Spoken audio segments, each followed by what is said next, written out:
Bonjour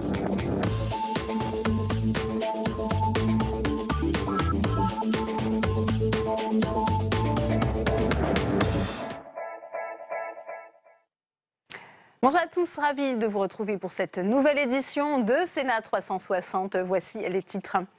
Suite de l'examen de la loi Elan au Sénat, on s'intéresse aujourd'hui au volet aménagement numérique du territoire.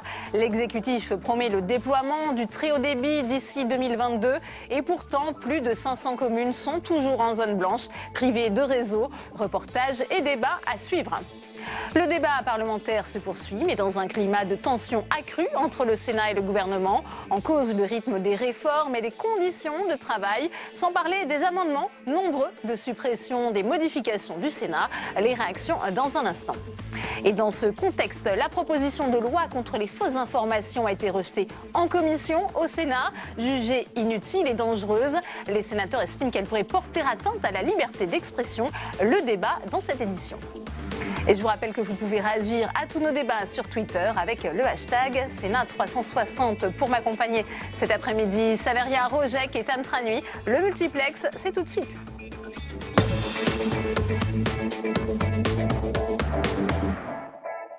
Et on commence ce multiplex avec vous, Tam Tranui. Vous suivez pour nous les débats sur la loi Elan depuis la tribune de presse de l'hémicycle. Bonjour Tam, alors où en est-on cet après-midi dans la discussion ?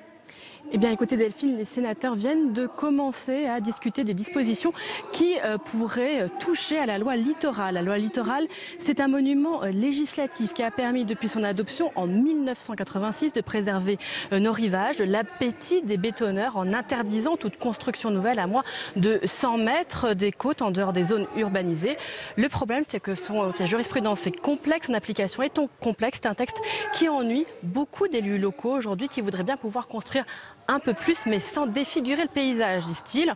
Fin juin d'ailleurs, en Bretagne, Emmanuel Macron, il a été cité dans l'hémicycle tout à l'heure, s'est fait l'écho de ses préoccupations. Il a dit qu'il y avait des aberrations dans l'application de la loi littorale. Il a cité en exemple la difficulté de certaines communes côtières à réhabiliter un centre nautique, par exemple, ou des équipements sanitaires à cause de la loi. Il faut se rappeler d'ailleurs qu'à l'Assemblée nationale, eh bien, les députés ont tenté d'apporter des dérogations à la loi littorale, mais ont vite fait marche arrière face à la levée de bouclier suscité. Résultat, eh bien, lors du débat au Sénat, depuis tout à l'heure, eh bien, tout le monde prend des pincettes et dit bien tout son attachement à la loi avant de dire qu'il faut l'assouplir. C'est le cas notamment du ministre de la Cohésion des Territoires, Jacques Mézard, hier. Il a bien dit qu'il ne détricotait pas du tout la loi littorale. Nous avons amélioré le cadre législatif actuel en conciliant la conservation du patrimoine littoral et la réalité économique de nos territoires. Sachez que la Commission a adopté deux amendements pour assouplir la loi littorale. Un qui permet au cas par cas le comblement des dents creuses, ces parcelles vides situées entre deux bâtiments construits dans un même hameau.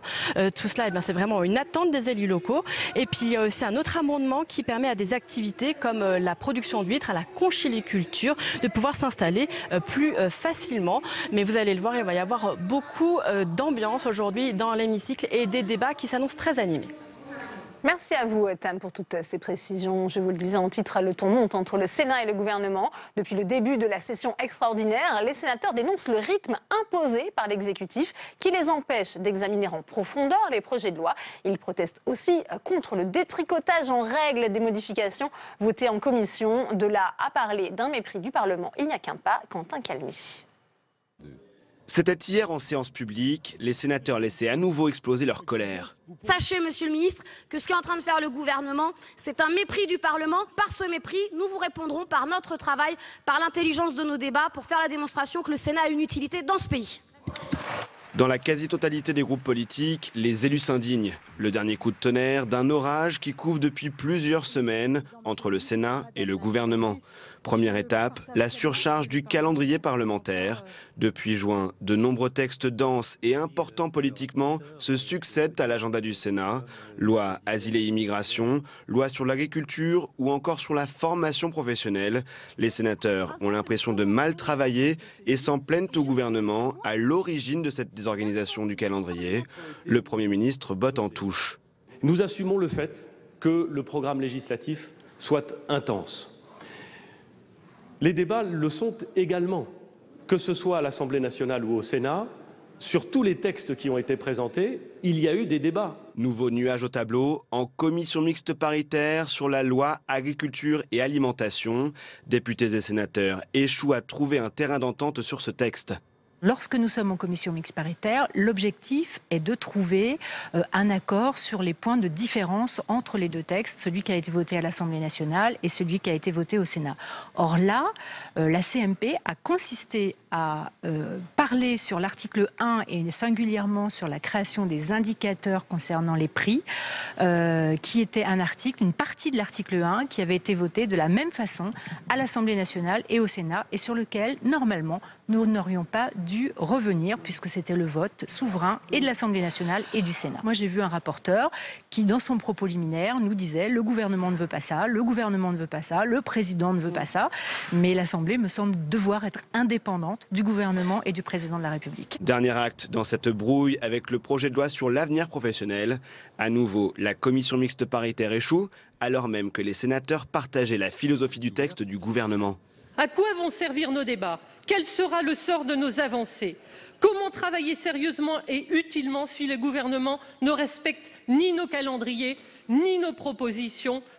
Une tempête institutionnelle qui tombe mal au moment où le gouvernement doit convaincre les 3/5 du Parlement pour sa réforme de la Constitution et compter donc sur une partie des sénateurs. Et on retourne à la salle des conférences pour une première réaction avec vous, Saveria Rojek. Vous êtes avec le président du groupe En Marche ici au Sénat, le sénateur François Patriat. Que pense-t-il, lui, de ce rythme imposé par l'exécutif au Sénat ? Absolument. Bonjour François Patriat, merci Bonjour. de répondre à nos questions.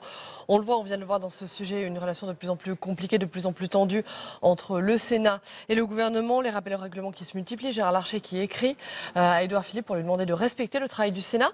Est-ce que vous comprenez tout d'abord l'exaspération de vos collègues sénateurs? Je la comprends difficilement, si ce n'est que nous sommes en fin de session. Que la session a été longue, qu'elle est dense, que plusieurs textes, et non des moindres, sont importants, que nous avons siégé plusieurs heures. Néanmoins, nous avons siégé à un rythme sans doute normal. Mais cet énervement aujourd'hui, il est, j'allais dire, dans un positionnement politique. Et après tout, comment dire aujourd'hui que le gouvernement envoie des amendements alors que le Sénat lui-même engorge sa propre procédure? Vous savez, moi je suis non pas pour la limitation du nombre d'amendements, mais pour faire en sorte que les amendements soient plus près de la réalité et qu'ils soient plus effectifs. Donc, trop d'amendements, trop long de débats, rappel aux procédures, et après tout, le gouvernement a bien le droit de s'opposer à l'opposition. Vous ne pouvez pas nier néanmoins qu'il y a une certaine, j'allais dire, désinvolture dans l'attitude du gouvernement. C'est ce qu'a dit Valérie Létard quand elle qualifie d'inacceptable les examens imposés par le gouvernement. Les amendements déposés au dernier moment pour chaque test, encore cette semaine pour la loi Elan. Le gouvernement découvre les amendements déposés par la Commission et le texte tel qu'il est élaboré par la Commission. Le gouvernement n'est pas en accord avec ce que propose la Commission aujourd'hui et qui sera voté sans doute par le Sénat. Il le fait savoir auparavant en disant, par exemple, pour les logements évolutifs, je tiens au seuil des 10%, vous l'avez enlevé en commission, eh bien le gouvernement insistera pendant le débat pour dire que ce seuil des 10%, eh bien nous le maintiendrons. Après tout, ici, c'est peut-être l'opposition qui agit avec un peu de désinvolture et qui s'oppose systématiquement, de façon un peu caricaturale. Ce n'est pas que l'opposition, je trouve que le gouvernement... On a le sentiment que c'est un sentiment qui est partagé des rangs de gauche à droite. Les rappels au règlement sont faits à la fois par Patrick Kenner, par Valérie Létard, par Cécile Cukierman, par Bruno Retailleau. Mais écoutez, nous sommes dans la situation du Sénat, un Sénat qui se dit totalement dans l'opposition, avec des alliances contre nature, des socialistes qui votent avec les républicains, des communistes qui votent avec les socialistes et avec d'autres groupes au milieu. On voit bien que là, il y a une coalition. On a bien senti au Sénat que La République En Marche électrise un peu tout le monde et que l'accord des oppositions est contre nature. Est-ce que tout cela n'est pas de mauvais augure pour la réforme constitutionnelle, pour la révision constitutionnelle qui s'annonce? Ça répond à votre première question. Première question, vous dites, est-ce qu'aujourd'hui on n'est pas dans un tour de chauffe? J'ai le sentiment que les présidents de groupe de l'opposition, notamment des Républicains, sont dans un tour de chauffe sur la réforme constitutionnelle parce qu'ils voient bien qu'à l'Assemblée, aujourd'hui, M. Jacob et d'autres s'opposent violemment sur la proportionnelle.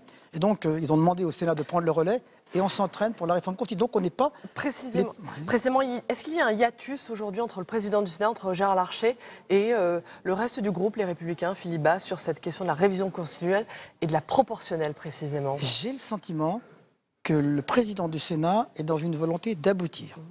Et dans une volonté que la réforme constitutionnelle aille à son terme, avec des lignes qui ont été examinées. Dans le même temps, j'ai le sentiment qu'une partie du groupe Les Républicains ne veut pas que la réforme aboutisse et qu'on le sent dans les prises de position entre un président du Sénat qui est plutôt aujourd'hui dans l'ouverture et plutôt pour avancer, et d'autres qui, à l'intérieur républicain, veulent bloquer ce processus conformément à la demande qui vient du mouvement Les Républicains eux-mêmes. Très bien, merci beaucoup. Merci François Patria d'avoir répondu à la question. Merci. Merci à vous, Saveria. Les sénateurs disent non aux propositions de loi contre la manipulation de l'information. La commission des lois, comme la commission de la culture, ont rejeté la proposition de loi déjà adoptée par les députés contre les fake news. Ils estiment que ce texte pourrait porter atteinte à la liberté d'expression. Fabien Recker. Pour la commission des lois du Sénat, il n'y a rien à délibérer. Elle a rejeté hier la proposition de loi sur la lutte contre les fausses nouvelles. Son président Philippe Bas explique pourquoi. C'est un texte qui est mal bâti. C'est un texte qui porte atteinte aux libertés et c'est un texte qui, en effet, n'a pas prouvé son utilité et comportera plus d'inconvénients pour nos libertés, et notamment la liberté d'expression, qu'il ne produira davantage pour la démocratie. Ce matin, c'est le groupe socialiste qui qualifiait la loi fake news d'inapplicable et de dangereuse dans un communiqué. Au centre des critiques, l'article 1 du texte. Il prévoit qu'en période électorale, un juge puisse être saisi en urgence afin de décider en 48 heures de faire cesser la diffusion d'une fausse information qui pourrait altérer l'issue du scrutin. Irréaliste pour la présidente de la commission de la culture qui a à son tour prononcé une motion de rejet. 48 heures, c'est à la fois très court et déjà trop long parce qu'une fois que la fausse nouvelle elle est lancée, ça y est, la viralité permise par les réseaux sociaux aura fonctionné et des centaines de milliers, pour pas dire des millions de personnes seront déjà atteintes. Et en même temps, c'est très court pour établir, selon un faisceau de critères, qu'il y a eu une manipulation avérée. Voté par les députés début juillet, le texte, qui prévoit aussi de renforcer les pouvoirs du CSA à l'égard de médias détenus par des États étrangers, ne devrait donc pas être adopté au Sénat en l'état. Et dans le reste de l'actualité, les rodéos motorisés seront bientôt un délit, déjà adopté à l'Assemblée nationale. La proposition de loi visant à les sanctionner a fait l'objet d'un vote conforme en commission ce matin. Ces embardés en deux roues seront désormais un délit dont la peine pourra aller jusqu'à 5 ans de prison et 75 000 € d'amende. Marie Brémaud. C'est un phénomène venu des États-Unis, les rodéos urbains. Aux abords des grandes villes ou dans les campagnes, ces embardées en 2 ou 4 roues, très bruyantes et surtout dangereuses. Les rodéos urbains ont augmenté de 25% entre 2016 et 2017 en France. Une ampleur qui a poussé les parlementaires à agir avec cette proposition de loi. Le rodéo urbain devient donc un délit avec des peines qui peuvent aller jusqu'à 5 ans d'emprisonnement et 75 000 € d'amende dans les cas les plus graves, en fonction d'éventuelles circonstances aggravantes. Des peines aggravantes en cas effectivement de conduite sous l'empire de la drogue, de l'alcool et l'absence de permis. Ça a été rajouté, ce n'était pas dans le texte initial. L'absence de permis est une circonstance aggravante. Autre apport du texte, la création du nouveau délit d'incitation au rodéo. Les sénateurs ont également veillé à ce que la police dispose de tous les moyens possibles pour interpeller les auteurs de rodéo. Alors ce qui est important aussi, c'est que la vidéoprotection va être un outil aussi. C'est-à-dire que pour la mise en danger d'autrui, il n'y aura pas nécessairement le besoin d'une plainte. C'est-à-dire que les policiers pourront saisir des images et aller interpeller après le rodéo, celui qui aura commis ce rodéo. Voilà. Adopté à l'Assemblée nationale, ce texte a fait l'objet d'un vote conforme en commission des lois du Sénat ce matin. Il sera examiné en séance jeudi 26 juillet. Et on en vient maintenant au volet numérique de la loi Elan. Il prévoit le déploiement du haut débit sur tout le territoire. En finir avec les zones blanches, c'est d'ailleurs une promesse récurrente des gouvernements successifs. Alors, où en est-on? On fait d'abord le point avec Marie Brémaud et on en débat ensuite avec mes invités. En mars 2015 déjà, le Premier ministre Manuel Valls annonce la fin des zones blanches en France pour fin 2016. 2 ans après, où en sommes-nous? Aujourd'hui, 541 communes sont toujours privées de réseau, ce qui veut dire impossibilité de passer des appels avec un mobile, ni d'émettre ou de recevoir des SMS, et encore moins de se connecter à Internet. Et ce malgré 3 plans gouvernementaux successifs depuis 2008, de droite ou de gauche. La fracture territoriale, c'est aussi la fracture numérique. Le Grand Est l'Occitanie et la Nouvelle-Aquitaine sont les régions les plus touchées. La France est à la traîne donc. En Europe, elle se classe 24e sur 28 en termes de couverture 4G. En janvier 2018, c'est au tour de l'exécutif sous Macron de s'emparer du sujet, faire en 3 ans ce que l'on n'a pas fait en 15 ans. Récemment, le gouvernement a passé un accord avec les opérateurs qui se sont engagés à investir 3 milliards d'euros pour généraliser l'accès Internet partout d'ici 2020. Et pour la première fois, des bornes 4G mutualisées vont voir le jour pour accélérer la couverture. Alors non, la promesse de Manuel Valls n'a pas été tenue. Rendez-vous dans 3 ans pour savoir si celle de l'actuel gouvernement le sera.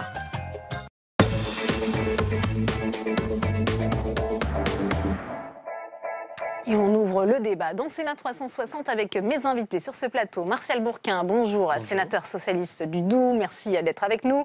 J'accueille également Patrick Chaize, bonjour, vous êtes sénateur LR de l'Ain. Vous êtes le rapporteur pour avis justement de ce projet de loi Elan, et justement en ce qui concerne l'aménagement du territoire et du développement durable. Et puis j'accueille John Billard, bonjour. Vous êtes maire sans étiquette du Favril, c'est une commune d'Eure-et-Loir, et vous êtes également vice-président de l'Association des maires ruraux de France, en charge vous aussi du numérique. Patrick Chaize, on vient de voir dans ce reportage de Marie Brémaud cette fracture numérique toujours d'actualité. Pourquoi on n'arrive pas finalement à couvrir ces fameuses zones blanches? Alors, tout d'abord, si vous me permettez, je voudrais faire une précision. Parce que le numérique englobe à la fois la partie de la téléphonie mobile et la partie du réseau fixe. En l'occurrence, on mélange souvent les deux choses, ce qui pose une certaine difficulté de lecture. Si on parle de zone blanche, on parle de téléphonie mobile. Et sur la téléphonie mobile, en fait, on est sur un secteur concurrentiel. Ça veut dire que ce sont les opérateurs eux-mêmes qui investissent. Ces investisseurs, ils le font dans un cadre qui est fixé par le gouvernement, qui vend des licences. Des licences donc, qui permettent aux opérateurs de pouvoir disposer de ces licences et donc de réaliser des ouvrages. Jusqu'à aujourd'hui, ces licences associées à des cahiers des charges avaient des cahiers des charges, on va dire, peu ambitieux. Et donc les opérateurs ont respecté leurs engagements peu ambitieux, mais qui faisaient que le ressenti de l'abonné ou des administrés n'était pas au rendez-vous de l'attente. En l'occurrence, je ne jette pas la pierre aux opérateurs qui ont respecté ces engagements. Donc, il vient d'être décidé et de signer en début d'année entre l'ARCEP, le gouvernement et les opérateurs. C'est l'autorité de régulation voilà, des télécoms. L'autorité de régulation, le gendarme des télécoms, le gouvernement et les opérateurs, de nouveaux accords qui ont là des ambitions beaucoup plus fortes et qui devraient résoudre dans les 3 ans qui viennent les difficultés de desserte. John Billard, vous la vivez au quotidien, cette fracture numérique, les communes rurales que vous représentez, elles en ont un petit peu marre d'être finalement coupées du monde parfois? Ben oui, parce qu'aujourd'hui, avoir un téléphone mobile, c'est accéder à tellement de services et c'est quelque chose qui va beaucoup évoluer demain. Donc il y a un certain ras-le-bol. C'est surtout les élus, mes collègues maires qui en ont un peu assez. J'étais avec un élu de Dordogne ce matin. Parce qu'en fait, dans la démarche, c'est que nos concitoyens pensent que le maire va trouver une solution. Il est au cœur de tout. C'est ce qu'on dit souvent aux opérateurs, c'est qu'ils ne se rendent pas compte que les maires sont tout le temps sollicités parce qu'il y a une vieille tradition en France où les France Télécom, c'est national. Donc dès qu'il y a un souci, ça revient vers nous. Et puis, pour moi, le plus important, c'est effectivement sur le mobile, mais aussi sur la fibre, c'est qu'on est dans une société qui va très vite. On va dans une société qui va dématérialiser un ensemble de services, qui soit commerce ou public demain. Donc ça devient une obligation. Ce n'est plus aujourd'hui une nécessité, ça devient une obligation. Donc il y a cette course qui fait qu'à un moment donné, il va falloir que les deux se rejoignent pour qu'on puisse apporter tous les services aux Français. Martial Bourquin, on a entendu ce plan ambitieux du gouvernement. C'est vrai que ça avait déjà été des promesses sous le précédent quinquennat. C'est compliqué, il faut aussi s'adapter aux réalités du terrain. Sur les chiffres que vous avez donnés tout à l'heure, j'ai à peu près, je ne sais pas si Patrick sera d'accord avec moi, 6 millions de personnes n'ont pas accès à un débit normal. Et on a environ 6 millions de personnes, et notamment dans la ruralité, mais aussi dans des zones urbaines, qui n'ont pas accès à une téléphonie normale. Vous imaginez ce que ça représente pour des entreprises artisanales, pour y compris des foyers qui veulent faire leur vie dans la ruralité. Ça change complètement leur vie parce qu'aujourd'hui, beaucoup de choses se font comme cela. Aujourd'hui, de la même façon qu'il y a une route, de la même façon qu'il y a de l'énergie, le haut débit est absolument indispensable. Alors, on a eu des promesses qui n'ont pas été tenues. Les licences dont parlait Patrick Chess, c'est quelque chose d'essentiel. Je pense que depuis le début, on a mal légiféré sur cette question.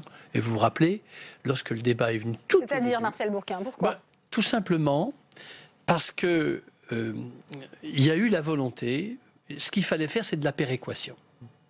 Dans les zones denses, on a vu les opérateurs arriver et se dépêcher de mettre la fibre pour gagner de l'argent et avoir le maximum d'abonnés. L'argent qu'ils gagnaient là, il aurait fallu qu'il y ait un minimum de péréquation dans la loi pour permettre de faire en sorte que la ruralité puisse bénéficier. Il n'y a pas eu de péréquation. Comme quoi il n'y a pas eu de péréquation, on nous a dit très ouvertement, ça sera les collectivités territoriales qui feront l'autre partie.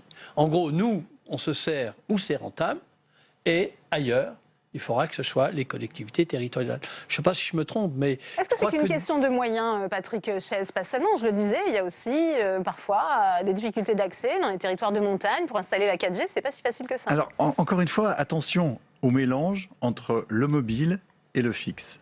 Donc le mobile, j'allais compléter en disant que globalement, un coup est parti avec un accord passé en début d'année, et ce coup devrait faire en sorte qu'on puisse résoudre ce problème dans de bonnes conditions. Maintenant, il y a bien sûr un suivi. Et tout ce qu'on fait dans Élan, ou tout ce qu'on va faire dans Élan, puisque les articles au Sénat vont arriver dans quelques jours, exactement, sont des mesures de simplification qui vont permettre donc de pouvoir accélérer et de faciliter, j'allais dire, la tenue des engagements. Sur le fixe et sur la fibre, il y a un plan qui a quand même été engagé au niveau national, qui s'appelle le plan France Très Haut Débit. Absolument. Ce plan France Très Haut Débit, il a pour objectif justement de faire une forme de péréquation. Je dis bien une forme. Elle n'est pas suffisante. Non. Elle n'est pas suffisante parce que globalement, au jour d'aujourd'hui, les objectifs qui sont fixés ne sont pas sur la situation finale. Le président de la République a fixé 3 jalons. 2020, du bon débit pour tous. 2022, du très haut débit pour tous, avec au moins 80% de fibre optique. Et 2025, la fibre optique. C'est réalisable partout. ces objectifs, Patrick Chess? C'est réalisable si on ne perd pas le temps, si on continue à donner les moyens. Et pour le coup, sur ce point-là, aujourd'hui, il y a une inquiétude. Une inquiétude, c'est que ce plan France Très Haut Débit a été suspendu par le gouvernement en décembre, de façon assez, on va dire, confidentielle. Et que les collectivités n'ont plus la lisibilité pour finir la desserte en très haut débit fibre optique sur l'ensemble du territoire. Il y a urgence sur ce point-là. J'ai alerté à plusieurs fois les ministères en disant attention, il faut donner aux collectivités une visibilité. Aujourd'hui, on leur demande d'accélérer. Il a abandonné ce plan, John Billard, vous avez des informations? C'est un coup dur, non, c'est inquiétant. enfin abandonné, en tout cas j'espère pas. En tout cas, c'est le point d'inquiétude des présidents départementaux de l'Association des maires ruraux de France quand je les ai au téléphone. C'est-à-dire qu'on est sur une deuxième phase, parce qu'il y a une première phase avec les réseaux d'initiative publique, avec des finances publiques, sur le déploiement de la fibre. Et donc ça a souvent été mis en 2 parties. Là, la grosse inquiétude, c'est quoi la suite? C'est la visibilité et dans quel délai? Parce qu'en fait, c'est le bout de la chaîne. Alors quand j'entends 80%, c'est justement quel pourcentage on va ne pas avoir en fibre, parce que moi je suis quelqu'un qui promeut ce qu'on appelle le FTTH, la fibre à l'abonné, enfin chaque maison, il faut le faire. Dans quel délai? Mais là l'inquiétude c'est bien ça, c'est dans quel délai finalement la ruralité qui passe après tout le monde va avoir accès à du très haut débit pour les raisons que j'expliquais tout à l'heure. Donc ça c'est vrai que alors le plan est arrêté, est-ce qu'il y en a un autre? Il y a eu d'autres alternatives qui sont ce qu'on appelle des AMEL, il y a d'autres choses qui se mettent en place. Après il y a un débat là-dessus. Il y a quelque chose qui est enclenché, mais on a quand même une absence totale de visibilité pour pouvoir dire à nos administrés, à nos concitoyens, voilà, la fibre arrive à tel moment. Et même aujourd'hui, on évite de leur dire parce qu'à chaque fois, c'est repoussé d'1 an, 2 ans, etc. Marcel Bourquin. Oui, je pense que le débat sur Élan devrait permettre de remettre les choses en place. Patrick Chaise va être le rapporteur sur ces questions. Il existe un grand consensus dans l'ensemble du Sénat sur ces questions. Il y a urgence.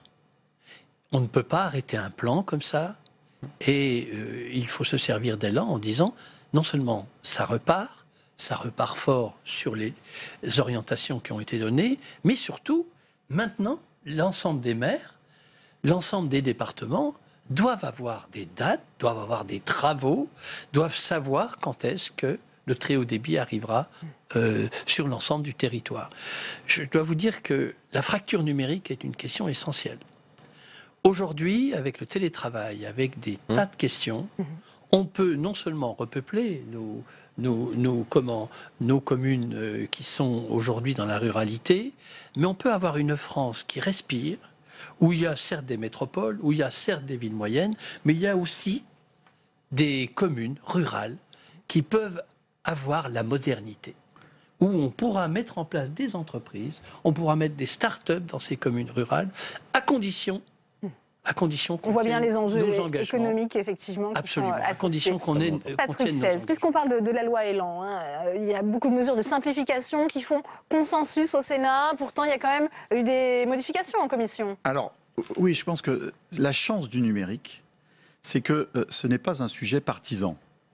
Et la chance que j'ai en tant que rapporteur, c'est de pouvoir trouver sur tous les bancs un soutien qui est un soutien unanime.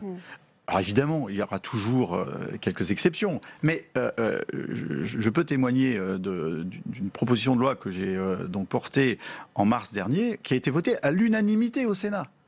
Et c'était déjà ce sujet, c'était la sécurisation des investissements.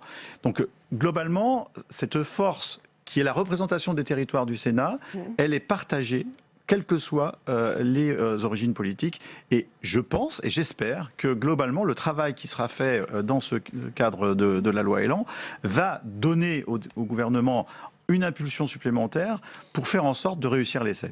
Dans le détail, il y a aussi un renforcement de l'information aux élus, aux maires, justement, quand il y aura un déploiement de la 4G. Mais si vous voulez, et pour reprendre une actualité forte, je l'ai dit dans ma discussion générale au gouvernement, on ne peut gagner que si on joue collectif. Absolument. Globalement, si on veut devenir les champions du monde du numérique, eh bien, il faut que ce jeu collectif puisse se faire entre les opérateurs, les collectivités, le gouvernement, l'ARCEP et l'ensemble des gens qui sont... Parce que ce n'est pas le cas actuellement, il y a parfois un manque de communication. Je voudrais apporter un témoignage, par exemple, dans un endroit rural, simplement d'investir peu de choses. On arrive, on amène...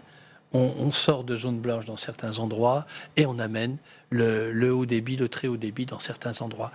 Le problème, c'est que maintenant, gouvernement, collectivité territoriale, tout le monde, il faut sortir des déclarations et passer aux actes. Vous savez, c'est un peu comme l'amour, ça. Hein, il n'y a pas que des belles déclarations, maintenant, il faut des preuves. Et là, les preuves, c'est quoi? C'est que les maires, c'est que les présidents de département, les présidents des régions doivent dire... Voilà ce qui se fera, voilà quand est-ce que la couverture sera terminée et on passera par ces étapes. On le saura tous et on aura envie d'investir dedans parce et de réussir. Et de réussir. Ouais. Parce que jusqu'à présent, John Billard, il y avait parfois les élus qui n'étaient pas associés ou concertés sur ces questions de déploiement. Alors, il y a deux raisons à ça. Il y a une raison aussi que c'est assez technique, pour être honnête, c'est compliqué. Donc il faut faire beaucoup de pédagogie, c'est ce que j'essaye de faire en tout cas chez mes collègues. Et puis après, il y a le fait que la façon dont les choses ont été organisées, on passe entre guillemets après, je ne vais pas faire mais vu qu'on est parti des agglomérations vers la ruralité, donc on est informé après. Globalement, aujourd'hui, il y a une information qui se fait quand même de plus en plus. Moi, je partage totalement le fait que l'avantage du numérique, c'est un sujet transverse, qui est compliqué parce que, comme je dis souvent, tout est numérique. Donc, dès qu'on a un peu de responsabilité sur le sujet, ça devient compliqué. Pour autant, ça fédère, en fait, ça fédère tout le monde et on arrive à avancer. Et quand on met tout le monde autour de la table, en tout cas, c'est des sujets qui permettent d'avancer. Il y a des moyens. Enfin, j'entendais tout à l'heure, vous disiez qu'il n'y a pas que des moyens financiers. Il ne faut pas oublier aussi qu'il y a des moyens humains. On a des problèmes de formation, de compétences, d'infrastructures. Enfin, il y a tout. C'est un écosystème économique qui est quand même très important. Donc, on a besoin de faire bouger tout ça. Mais il faut aujourd'hui c'est-à-dire qu'aujourd'hui, on n'a plus le choix. Il faut bien aller là, et on a besoin. Enfin, je ne vais pas le redire, de la visibilité, quoi. Patrick Chaise, dans la loi Elan, on disait qu'il y a beaucoup de mesures de simplification. Quelles sont celles qui vous paraissent les plus emblématiques ? Alors, il y a des simplifications donc, sur la partie mobile qui sont liées à tout ce qui est dossier d'autorisation, d'urbanisme, etc. Ce qu'il faut savoir, c'est qu'en France, le délai moyen de construction d'un pylône, c'est 24 mois, quand c'est 6 mois en Allemagne. Bon, voilà. Et donc, il y a à gagner sur ces sujets-là. Il y a des questions d'autorisation, par rapport à l'atterrage des câbles, par exemple, quelque chose de particulier, on peut enterrer des câbles sur le littoral, des câbles électriques, pas des câbles de communication électronique. Bon, enfin, peut-être, alors que globalement, ils sont moins handicapants. Donc, il y a des questions aussi liées aux informations, donc aux particuliers, aux maires, mais aussi aux locataires ou acheteurs de bâtiments. Il y a des questions d'amélioration sur les marchés de conception-réalisation, qui sont des marchés globaux qui permettent donc de pouvoir aller plus vite dans la réalisation. Vraiment, il y a toutes les mesures, à la fois administratives et les mesures pragmatiques de réalisation qui sont touchés par ce texte et qui vont dans le sens, encore une fois, de l'amélioration et de l'accélération. Marcel Bourquin. Et pour aller dans le même sens, je dois vous dire qu'après, il y aura une question qui sera essentielle, qui se débattra après Elan, c'est la loi de finances, c'est quels moyens on y met. Parce qu'on a beau avoir les plus beaux projets, si on n'y met pas les moyens qui vont avec, et est-ce qu'on considère cette couverture du territoire, je dis bien de tout le territoire, comme une priorité nationale? Si c'est le cas, il faudra que, budgétairement, on sache ce qu'il y a dans chaque budget pour arriver à 2020-2022 avec un plan réussi concernant le très haut débit. C'est une question essentielle, parce que souvent, on a perdu du temps en se renvoyant la balle, qui paye quoi, qui fait quoi.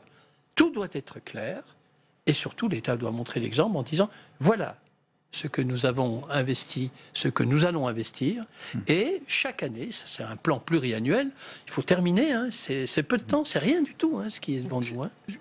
Patrick Chaise, ensuite Geneviève. D'un point de vue financier, ce qu'il faut savoir, c'est que le plan France Haut Débit a engagé déjà 3,3 milliards. Pour finir, il faudrait, en étant un peu large, 1 milliard. Ça veut dire que finalement, l'essentiel est fait. L'essentiel est fait. Et quand on regarde cela vis-à-vis d'autres infrastructures ou d'autres grands travaux... Que vous dit le gouvernement justement sur ce milliard manquant? Parce qu'on voit bien qu'en ce moment, on est en plein débat sur les cadrages budgétaires. C'est pas si simple de trouver l'argent. Le gouvernement, il n'est pas forcément unanime sur cette question. Si on en parle au ministre chargé de la cohésion des territoires ou si on en parle au ministre du budget, on va peut-être pas avoir la même réponse. Je crois que globalement, il faut effectivement qu'il y ait un cap qui soit donné par ce gouvernement, savoir est-ce qu'on veut réussir le numérique ou pas. Et si on veut le réussir dans de bonnes conditions, eh bien, il faut effectivement donner la visibilité par l'engagement financier. Aujourd'hui, on est sur une route qui s'arrête au 31 décembre 2022. On nous demande d'accélérer.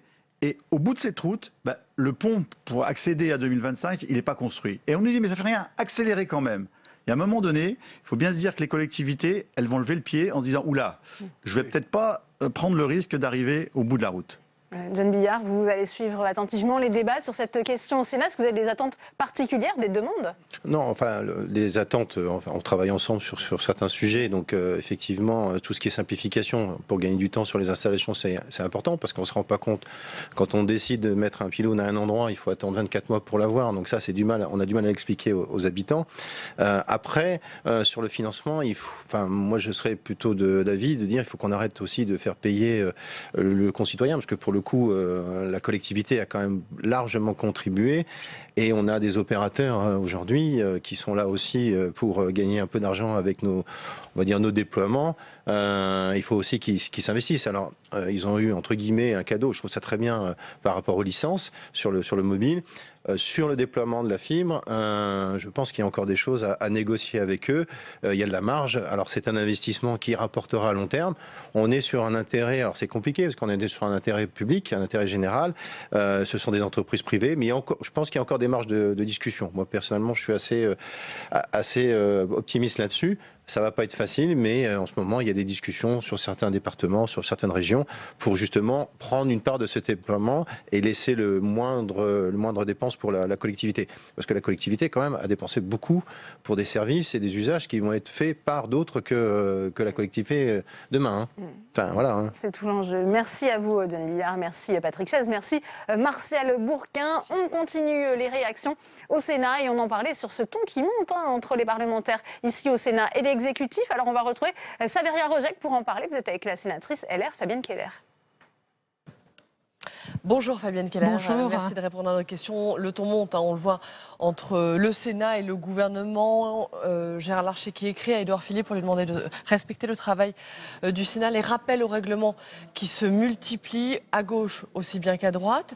Est-ce que vous avez le sentiment, vous jugez qu'il n'est plus possible d'examiner correctement les textes actuellement? Il est clair que quand un amendement arrive à la dernière minute, pendant la discussion, alors que le texte a déjà été discuté en commission, c'est difficile de bien évaluer la conséquence de tel ou tel amendement. Mais je respecte aussi d'une certaine manière la volonté du gouvernement d'avancer et d'aboutir assez rapidement sur les textes.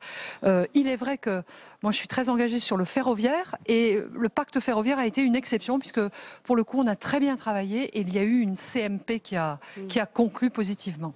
Oui, enfin depuis la réforme ferroviaire, il y a eu le texte égalité alimentation, le texte Élan actuellement. Le rythme est très très très rapide. Oui, le Sénat aujourd'hui connaît un planning très chargé du fait de l'examen après l'Assemblée nationale des textes. Et c'est vrai que c'est vraiment dommage que toutes les commissions mixtes paritaires, quand on travaille avec les députés, n'aboutissent pas du tout.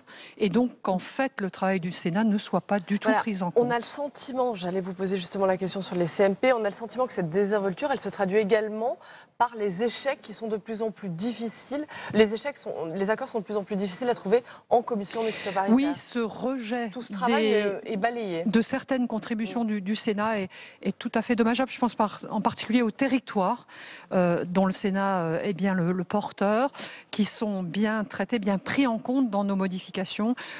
Moi, je forme le vœu qu'on arrive à une fabrication de la loi plus apaisée et respectant peut-être la spécificité de chaque chambre. Qu'est-ce qu'elle veut dire, selon vous, cette désinvolture avec laquelle le gouvernement considère le travail parlementaire? Je crois que le gouvernement est pressé. Il souhaite avancer.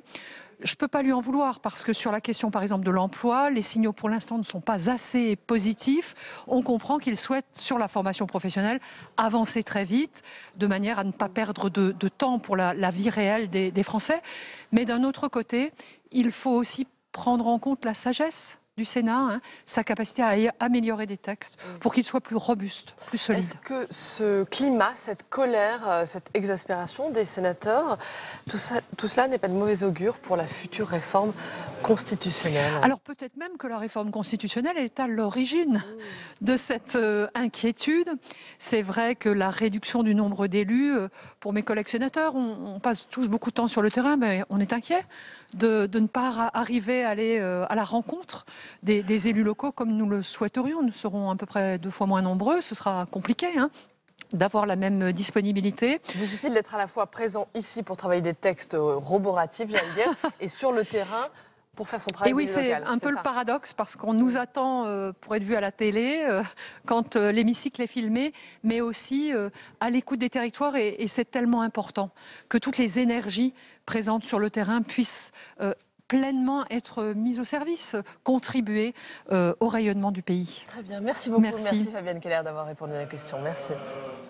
Merci à vous, Saveria. Et on continue notre multiplex parlementaire, direction cette fois l'hémicycle, où la loi Élan continue son parcours législatif. Tam, cet après-midi, vous nous le disiez, on parle loi littorale.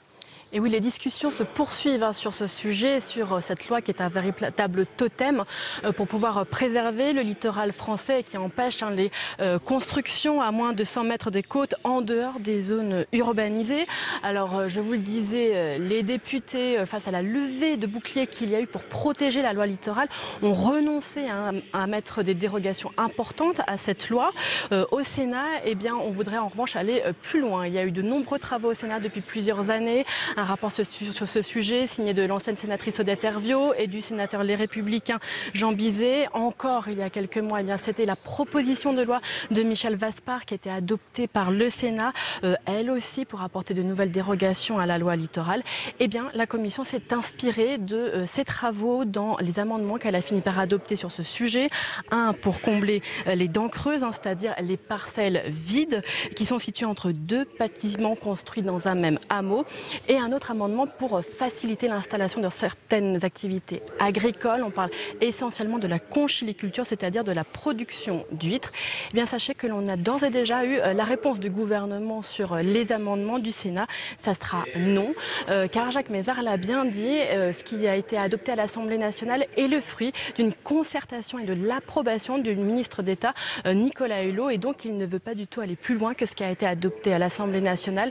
Et dans l'ensemble, eh bien, cela reflète bien l'un des problèmes qu'il y a sur ce texte, c'est-à-dire que le gouvernement ne veut pas bouger d'un iota sur la version qui a été adoptée à l'Assemblée nationale sur bien des points, et que du coup, eh bien, le Sénat a le sentiment que son travail est tout simplement d'emblée balayé. Merci à vous, Tam. Après avoir enterré le plan Borloo sur les banlieues, le gouvernement tente de reprendre la main sur les quartiers. Il présentait ce matin un bilan d'étape des actions en faveur des quartiers défavorisés, mais il peine à convaincre. Cécile Sixou. C'était au mois de mai dernier, Jean-Louis Borloo présente devant un parterre de représentants de quartiers populaires son plan pour la banlieue. C'est à la fois un plan massif de création d'emplois, massif de reconquête républicaine. Alors, Monsieur le Président, vous nous avez permis de faire tout ça. Mais ce jour-là, coup de théâtre, Emmanuel Macron n'en veut pas. Et je ne vais pas non plus vous annoncer un plan ville, un plan banlieue, quoi que ce soit, parce que cette stratégie est aussi âgée que moi.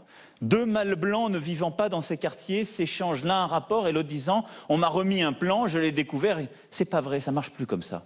Le président change de méthode et propose des actions concrètes, parmi lesquelles un plan cœur de quartier pour rénover plus rapidement les quartiers prioritaires, un plan anti-drogue, et hier soir, il a annoncé la mobilisation de 120 entreprises pour embaucher les jeunes des quartiers difficiles.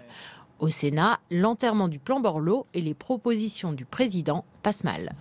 Et je crois que le Sénat, dans toute sa diversité, a été un peu choqué par l'absence d'engagement du président de la République après le rapport de M. Borloo, sur lequel, bien sûr, il y a des débats à avoir, mais qui globalement montrait une volonté républicaine affirmée. Et je crois qu'au Sénat, nous sommes tous conscients que c'est devenu un enjeu d'urgence. Les annonces du président de la République, d'abord, elles nous semblent manquer de vision d'ensemble. Parce que je pense que s'il y a bien une chose à prendre en considération, c'est que régler le problème dans ces quartiers difficiles, dans un département comme celui de la Seine-Saint-Denis, ça nécessitera de toutes les manières une collaboration étroite entre l'État, les collectivités territoriales et les associations. Or, ce besoin-là, président de la République, on se demande s'il a ressenti. Créer un électrochoc républicain avec le colloque qu'ils organisent demain. Les sénateurs espèrent replacer les élus locaux au cœur des problématiques des quartiers prioritaires. Et je vous le disais, le gouvernement a présenté un point d'étape, des mesures en faveur des quartiers. Je vous propose d'écouter les ministres Jacques Mézard et Julien Denormandie. Nous avons tenu le plus grand compte du travail réalisé dans les groupes. Il y a eu à peu près 15 000 personnes qui ont été auditionnées dans le cadre de l'action de ces groupes de travail pour arriver à mener une politique que nous voulons avec Julien Denormandie globale, qui se déclinera de manière interministérielle, parce qu'effectivement, nous avons besoin du ministère de l'Éducation nationale, du ministère de l'Intérieur, du ministère de la Culture, du ministère des Sports, du ministère du Travail. C'est ça la politique territoriale qui doit se mener dans cet esprit interministériel. Ce qui se joue aujourd'hui, c'est près de 15% de notre jeunesse Ce sont parfois des trahisons ressenties par certains et qu'au final, c'est l'enjeu même de la République qui est au centre de tout. La République, elle est exigeante. La République, elle nous impose beaucoup de choses. La République, parfois, certains s'en sentent éloignés. Et c'est tout l'enjeu de ce sur quoi nous travaillons et pour lesquels nous ne lâcherons rien. Et Patrick Kanner, président du groupe socialiste au Sénat, ancien ministre de la Ville et des Sports, et notre invité. Le Face à Face, c'est tout de suite.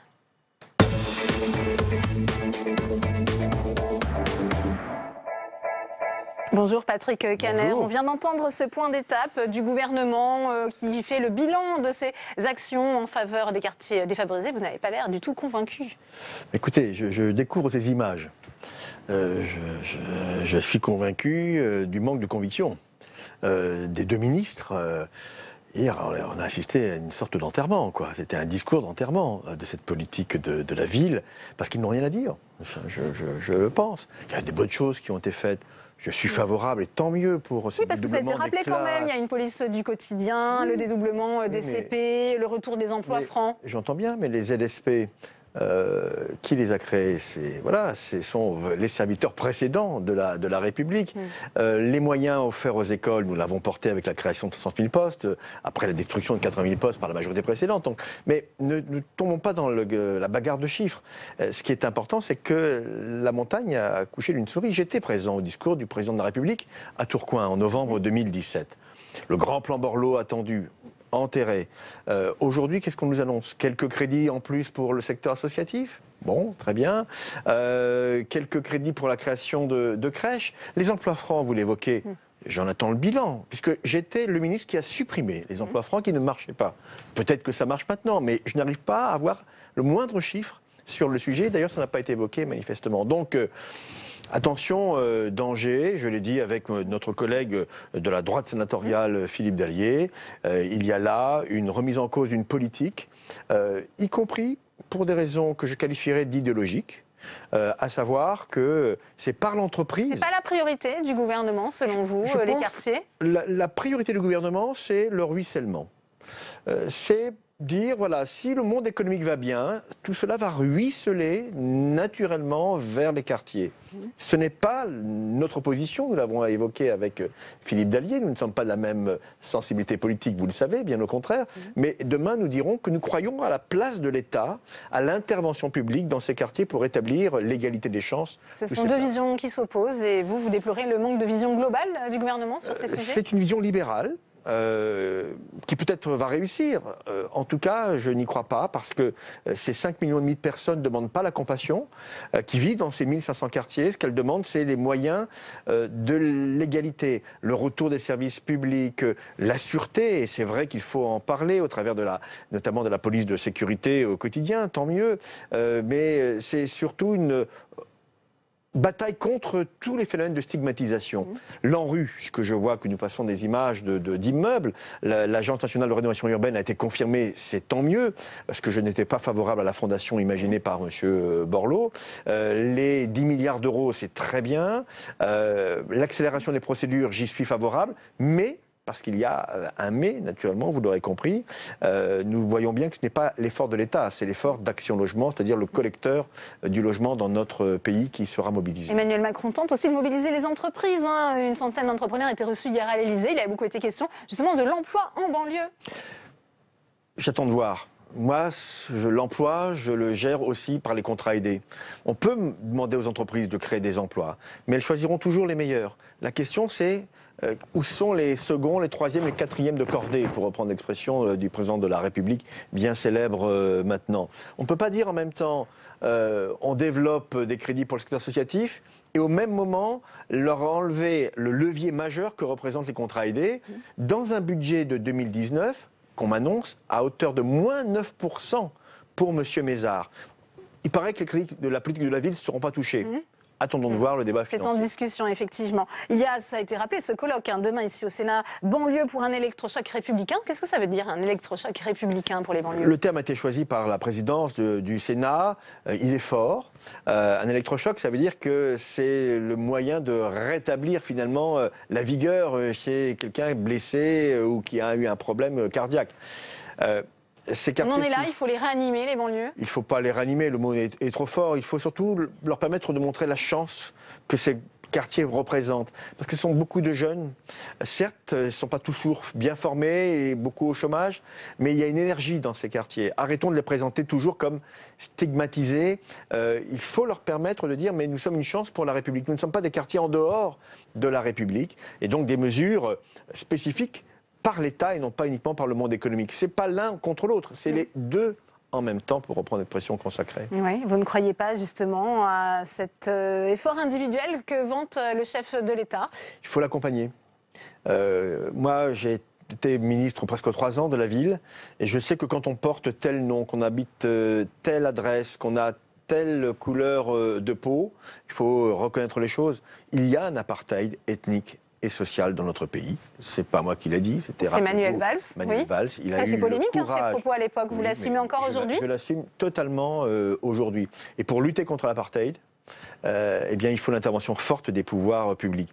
Il ne faut pas minorer la place des collectivités territoriales. Les corps intermédiaires, le secteur associatif sont majeurs. C'est une alchimie très complexe à mettre en œuvre. Et j'ai l'impression que le gouvernement, là, encore une fois, sur la base d'un libéralisme qui peut, entre guillemets, se respecter, pense que les choses vont se réguler naturellement. Je n'y crois pas. Encore une fois, donnons des moyens particuliers à ces quartiers, mais finalement, on ne fait que rétablir l'égalité des chances, puisque ces quartiers... Ça passe par l'État, forcément, par une présence accrue de l'État, cette égalité. C'est l'État au sens large du terme, c'est-à-dire c'est l'État, les collectivités territoriales, le service public en général, qu'il y ait les mêmes droits. On dit souvent, mais droits et devoirs. Et pour qu'on puisse exiger les devoirs, encore faut-il qu'ils aient les mêmes droits que n'importe quel autre quartier dans nos villes. Et arrêtons encore une fois de les stigmatiser, de concentrer les populations en Patrick difficulté Kanner, dans je ces le rappelais, quartiers. vous avez été ministre de la Ville, mais aussi ministre des Sports. Vous êtes aussi inquiet des financements des clubs sportifs, notamment amateurs. On est au lendemain de ce titre de champion du monde de football. Là aussi, il y a des inquiétudes à avoir pour le monde associatif. J'ai proposé à Laura Flessel, par voie de presse, je suis prêt à en discuter avec elle, la création d'une vraie loi de programmation pour le sport dans notre pays en prévision des JO de 2024. Vous avez vu le Mbappé. Mbappé, c'est un enfant des quartiers. Est-ce que vous savez que son père a d'abord été contrat aidé avant de devenir entraîneur qui a entraîné son fils? Voilà, ça montre que l'intégration est possible, que l'insertion économique et sociale est possible à condition qu'on s'en donne. Mais il est réellement menacé, le budget de Laura Flessel, aujourd'hui? Il y a des incertitudes? Il a baissé de plusieurs pourcents en 2018. Je ne vois pas venir une augmentation. Une loi de programmation pour le sport permettrait par exemple de dire on donne 100 millions d'euros en plus au sport par an. Ça ferait 1 milliard d'euros à la fin du quinquennat, soit le doublement du budget sport. Est-ce que c'est trop, 1 milliard d'euros pour le sport, quand on a de tels grands événements organisés en France? C'est l'interpellation que je lance aujourd'hui sur votre plateau. Oui. Patrick Kanner, vous êtes président du groupe socialiste et on apprend que 15 sénateurs pourraient être tentés de quitter le groupe. Est-ce que vous confirmez cette information? Non, je ne la confirme pas. Il y a 15 sénateurs, certes, qui ont rencontré le Premier ministre, mais qui lui ont dit beaucoup de choses, et parfois des choses dures sur la politique qui est menée. Et donc, le groupe socialiste reste uni, nous nous en sommes expliqués. Mais est-ce que vous étiez hier. au courant de leur démarche, de ce rendez-vous? Je l'ai regretté, très simplement. Je considère que c'est du passé et que maintenant nous regardons devant nous pour préparer la rentrée et notamment ce que nous proposerons notamment dans la loi de finances 2019. Donc aucun risque de scission? Je suis président, je le reste. Ouais. Est-ce que vous leur demandez malgré tout une clarification? La clarification a été faite hier en groupe et dans d'excellentes conditions de franchise, de clarté. Nous sommes un groupe important, nous sommes le deuxième groupe du Sénat et quels que soient les esprits chagrins, nous resterons le deuxième groupe du Sénat à la rentrée. Eh bien, merci à vous, Patrick Kanner, d'être venu sur ce plateau. Puis je rappelle que le colloque sur la banlieue sera à voir sur l'antenne de Public Sénat demain matin. Le ton monte, nous en parlions également entre le Sénat et le gouvernement. Depuis le début de la session extraordinaire, les sénateurs dénoncent le rythme imposé par l'exécutif qui les empêche d'examiner en profondeur les projets de loi. Ils protestent aussi contre le détricotage en règle des modifications votées en commission. De là à parler d'un mépris du Parlement, il n'y a qu'un pas, Quentin Calmy. C'était hier en séance publique, les sénateurs laissaient à nouveau exploser leur colère. Sachez, monsieur le ministre, que ce qu'est en train de faire le gouvernement, c'est un mépris du Parlement. Par ce mépris, nous vous répondrons par notre travail, par l'intelligence de nos débats, pour faire la démonstration que le Sénat a une utilité dans ce pays. Dans la quasi-totalité des groupes politiques, les élus s'indignent. Le dernier coup de tonnerre d'un orage qui couvre depuis plusieurs semaines entre le Sénat et le gouvernement.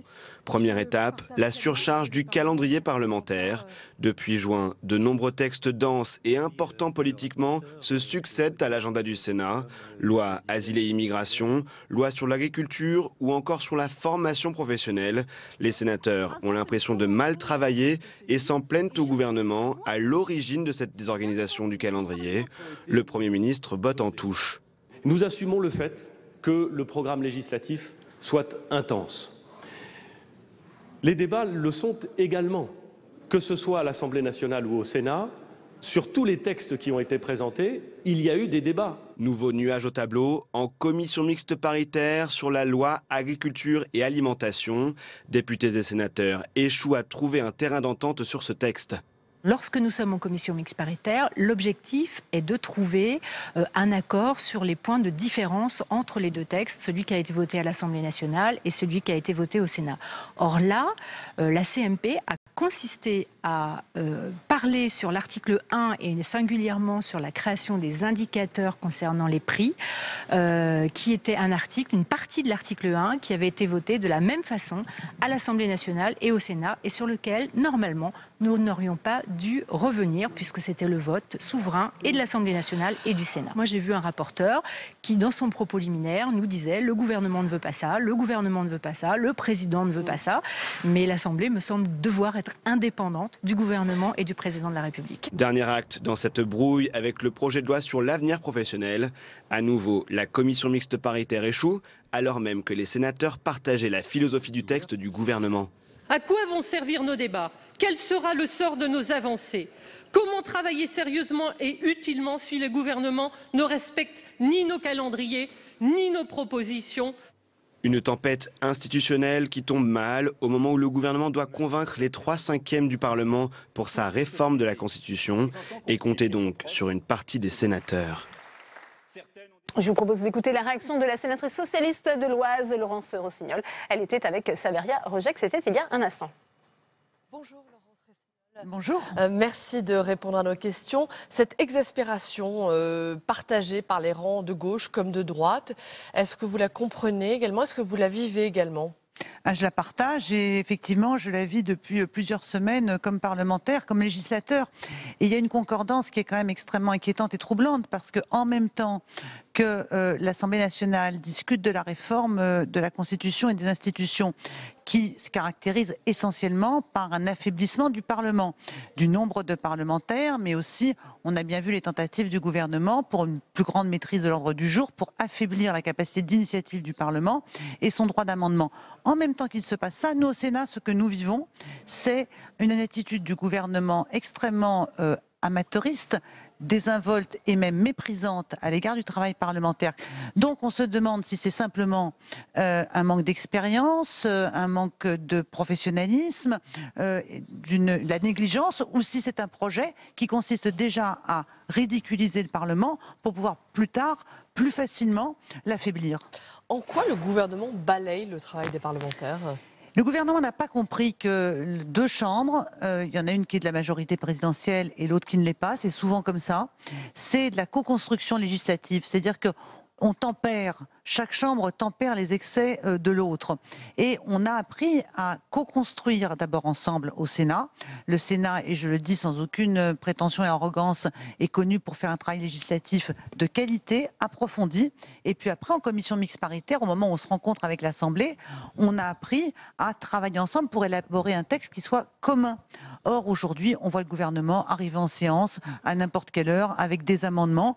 La semaine dernière, le président de la République annonce qu'il va convoquer les partenaires sociaux pour revoir la convention de l'assurance chômage, alors que depuis déjà un mois, l'Assemblée nationale avait adopté un texte très lourd sur l'assurance chômage. Le lendemain matin, la ministre est obligée de mettre en musique ce que le président a annoncé la veille. Donc on va arriver à un amendement du gouvernement qui détricote et détruit tout le travail qui avait été fait au Parlement. Et donc les amendements du gouvernement sur ses propres textes ne sont pas une bonne pratique. J'ai moi-même été un ministre, j'ai porté des textes. Je sais que ça peut arriver que le gouvernement corrige une erreur qu'il a faite, mais c'est systématique. Maintenant, le gouvernement se corrige lui-même. Donc le Parlement essaye vainement de se faire entendre. De l'amateurisme, vous le disiez tout à l'heure. Ça peut traduire deux choses. De l'amateurisme, l'opportunisme, le manque de respect du Parlement et peut-être une volonté de préparer le terrain pour la réforme constitutionnelle et de déjà mettre le Parlement en difficulté dans sa capacité de travail. Voilà, justement, précisément, c'est ma dernière question. C'est le mauvais augure pour cette réforme constitutionnelle à venir ? Écoutez, cette réforme constitutionnelle, je n'ai toujours pas compris quel était le sens. Je ne vois rien qui va réconcilier les Français avec la démocratie, qui va leur donner envie de reprendre le chemin des urnes, qui va leur permettre de mieux participer. Cette réforme est une réforme très populiste, entre guillemets, qui consiste à dire la démocratie fonctionne pas bien, supprimons les parlementaires, ayons moins de parlementaires.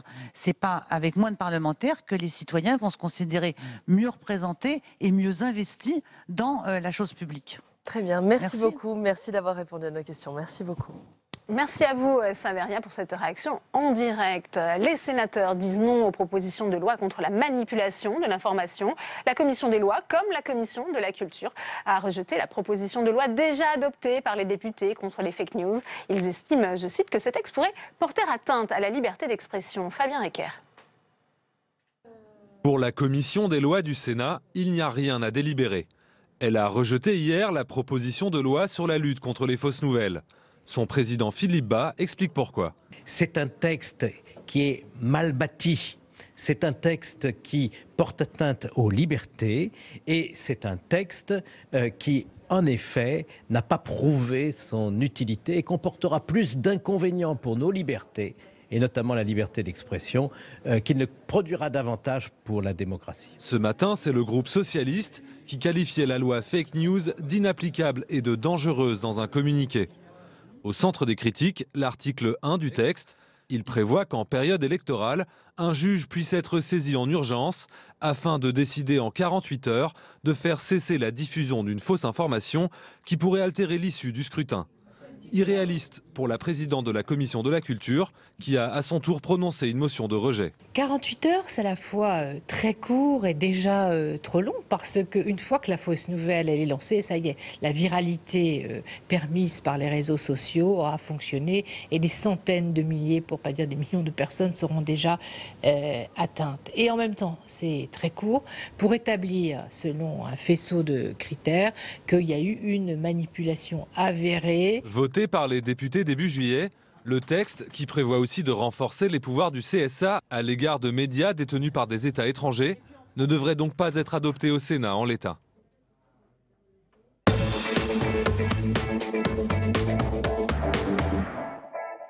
Et on ouvre le second débat de Sénat 360 avec mes invités sur ce plateau. J'ai le plaisir d'accueillir Dominique Vérien. Bonjour. Merci d'être avec nous, sénatrice centriste de Lyon. Également avec nous Jean-Luc Fichet. Bonjour. Vous êtes sénateur socialiste du Finistère. Christophe-André Frassa est également sur ce plateau. Bonjour. Bonjour. Vous êtes sénateur LR représentant les Français établis hors de France et vous êtes le rapporteur pour avis de cette proposition de loi au nom de la Commission des lois. Bienvenue à vous. Colette Mello est également sur ce plateau. Bonjour. Bonsoir. Sénatrice Les Indépendants République et Territoire de la Seine-et-Marne. Christophe-André Frassa, on a entendu effectivement cette fin de non-recevoir adressée par la Commission des lois. Il n'y aura aucune délibération sur cette proposition de loi ? Non, parce que je crois qu'il y a 3 adjectifs qui résument ces 2 propositions de loi.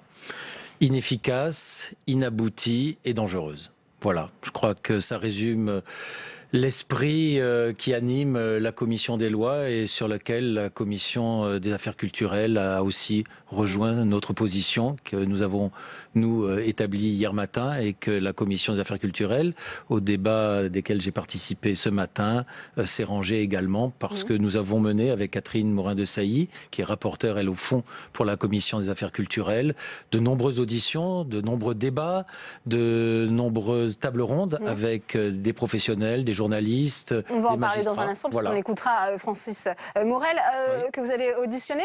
Inefficace, pourquoi ? C'est trop compliqué de lutter contre les fake news. Pourtant, il faut quand même prendre en compte ce phénomène. Non, mais on lutte contre les fausses nouvelles ou les fake news. Parce que, d'abord, les fake news, il y en a depuis l'aube de l'humanité. Je crois que même Catherine Morin-Desailly, comme vous le découvrez ou vous l'avez découvert dans son rapport, fait mention même à ce que a dit le pape en janvier dernier. La première des fausses nouvelles, c'est le serpent qui l'annonce à Adam et Ève, puisqu'on a même fait un jeu de mots sur les snake news. Donc ça fait quand même... je vais dire, quelques millions d'années que ça existe. On lutte surtout par l'éducation.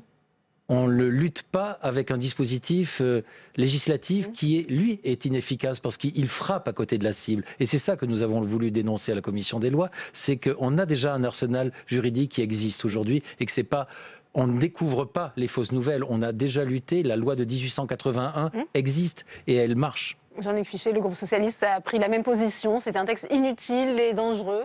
Écoutez, le groupe socialiste, effectivement, est sur cette même position pour des raisons identiques. C'est-à-dire que, qu'est-ce qui se passe? Le président de la République, lors de sa dernière campagne électorale au présidentiel, découvre tout d'un coup qu'il y a des séries de fausses informations qui peuvent faire souffrir et qui peuvent éventuellement mettre à mal le candidat ou les candidats. Donc il dit, voilà, moi je vais faire une loi qui va dénoncer tout cela. Et puis, comme ça, 3 mois avant l'échéance électorale, les candidats seront protégés de toutes les fake news. Ça part d'un bon sentiment, et Dieu sait si nous, candidats, on est tout à fait preneurs de n'avoir en face de nous que des gens qui diront des vérités, mais malheureusement, ce n'est pas le cas. Et on pense qu'effectivement, cette proposition de loi, telle qu'elle est faite aujourd'hui, elle n'est absolument pas travaillée, elle n'est pas travaillée au fond, elle nous arrive comme ça, brutalement, comme d'autres d'ailleurs, malheureusement, dans l'époque que l'on vit. Et on ne peut pas accepter cela dans l'État, et on pense même au fond que ça risque d'être beaucoup plus destructeur au final que ça ne peut être un plus pour les gens qui... On va y venir, mais puisque vous parlez d'Emmanuel Macron, je vous propose de réécouter le chef de l'État. C'était lors de ses vœux à la presse le 3 janvier. Écoutez. Et des plateformes, des fils Twitter, des sites entiers inventent des rumeurs et des fausses nouvelles qui prennent rang aux côtés des vraies. Cela ne serait rien si ces fausses nouvelles étaient un exercice de canular à l'échelle planétaire. Mais la réalité est qu'il y a là une stratégie financée, visant à entretenir le doute, à forger des vérités alternatives, à laisser penser que ce que disent les politiques et les médias est toujours plus ou moins mensonger. Par un habile renversement, le mensonge se drape des atours de la vérité cachée au peuple, sciemment escamotée par les élites, quelles qu'elles soient. Et la charge de la preuve est inversée. Là où les journalistes doivent prouver sans cesse ce qu'ils disent, ce qui est l'éthique même de leur métier, et doivent montrer qu'ils disent ou écrivent le vrai, les propagateurs de fausses nouvelles crient à la face du monde « À vous de prouver que nous avons tort ». Colette Mélot, vous n'êtes pas convaincue non plus par la nécessité d'une loi. On vient d'entendre le chef de l'État. C'est un réel souci, justement, la divulgation de ces informations, de ces fausses informations sur les réseaux sociaux, notamment. Je suis convaincue par la nécessité d'une loi, d'un travail législatif, en tout cas.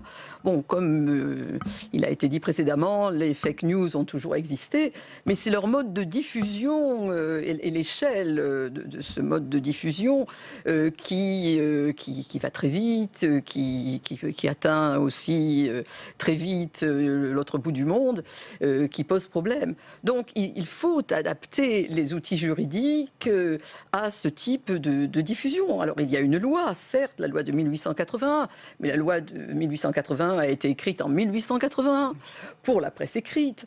Et ce n'est pas suffisant pour... on n'est plus dans la diffamation, il faut aller au-delà. Voilà, pour aborder ce qui se passe au niveau planétaire, via les réseaux sociaux.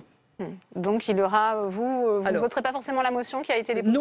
Non, mon groupe, les Indépendants, ne votera pas la motion parce que nous pensons que nous aurions pu faire un vrai travail législatif, amender comme le fait habituellement le Sénat. Le Sénat n'est pas forcément d'accord avec les textes qui viennent de l'Assemblée nationale.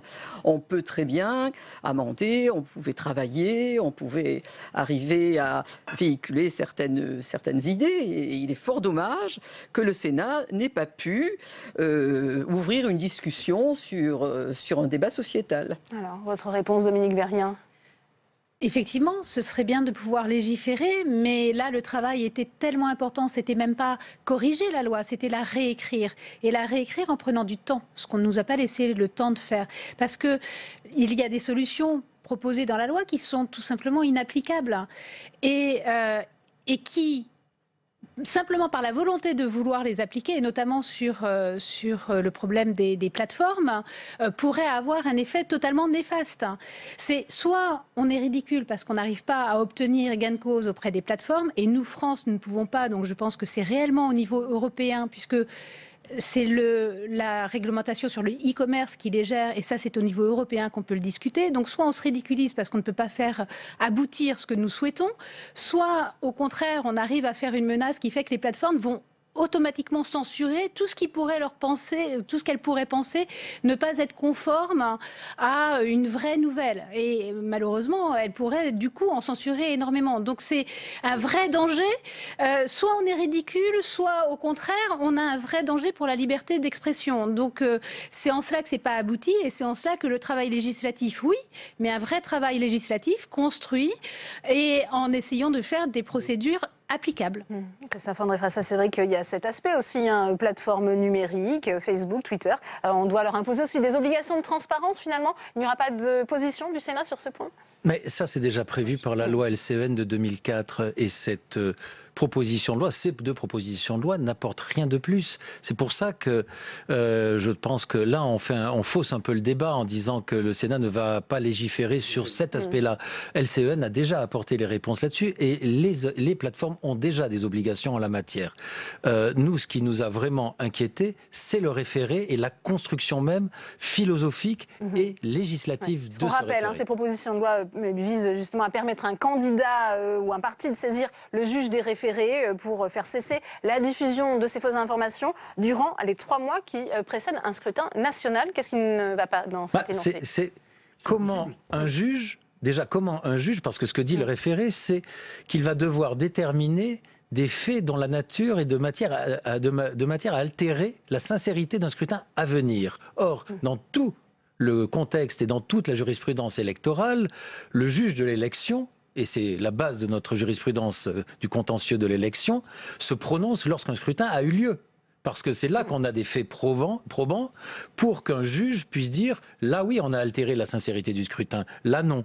Là, un juge va devoir dire si telle fausse nouvelle ou telle nouvelle, tout simplement, est de nature à influencer un scrutin dont l'issue n'est pas encore connue. Et là, on est vraiment dans ce que j'appellerais du jonglage juridique et du jonglage même judiciaire pour le juge. Jean-Luc Fichet, sur ce point. La question qu'on peut se poser, c'est est-ce que tout ce qui ne fera pas l'objet d'un contentieux, tout ce qui ne sera pas attaqué, sera vérité? Parce que si on part de cette idée-là, on peut considérer que si un candidat à une élection pas remis en cause, il fait l'objet de fausses informations mais qu'il ne les attaque pas, ces informations deviennent de fait de bonnes informations et il aura, je veux dire, à en souffrir beaucoup plus. C'est vrai que le code électoral prévoit, la loi prévoit, il y a déjà beaucoup de choses qui sont en place.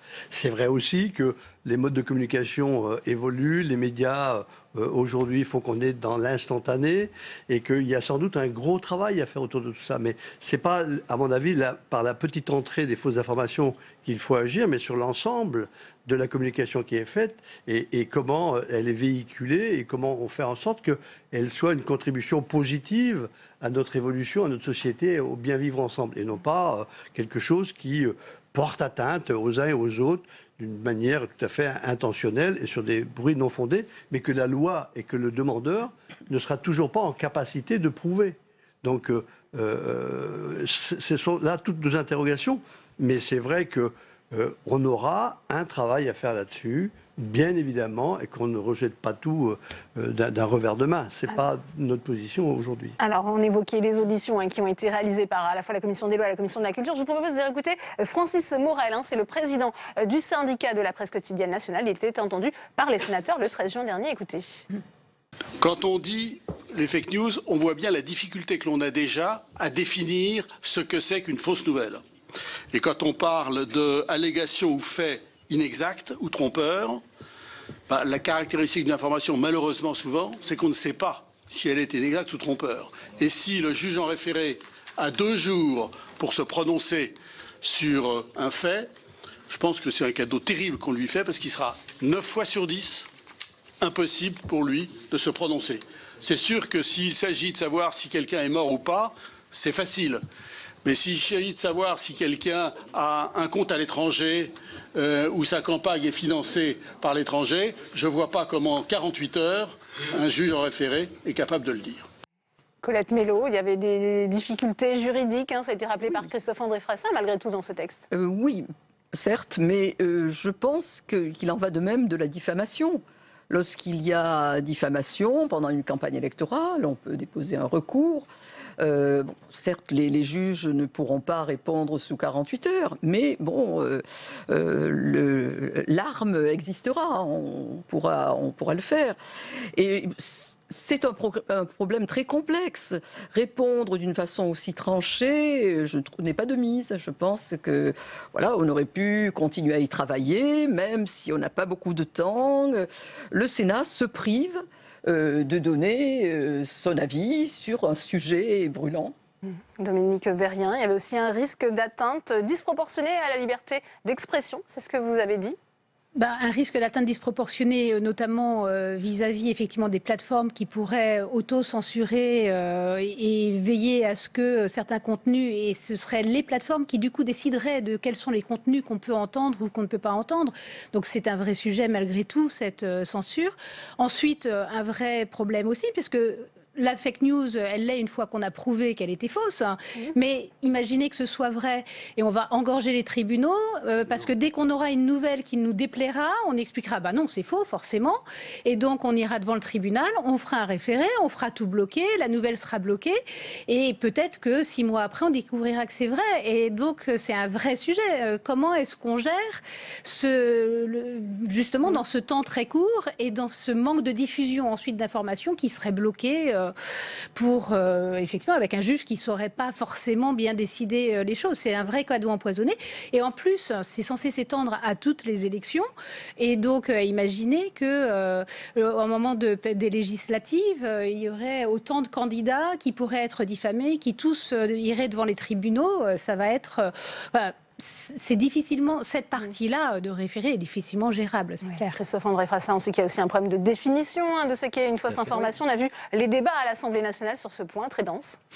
Déjà, moi j'observe que la proposition initiale n'avait pas du tout de définition.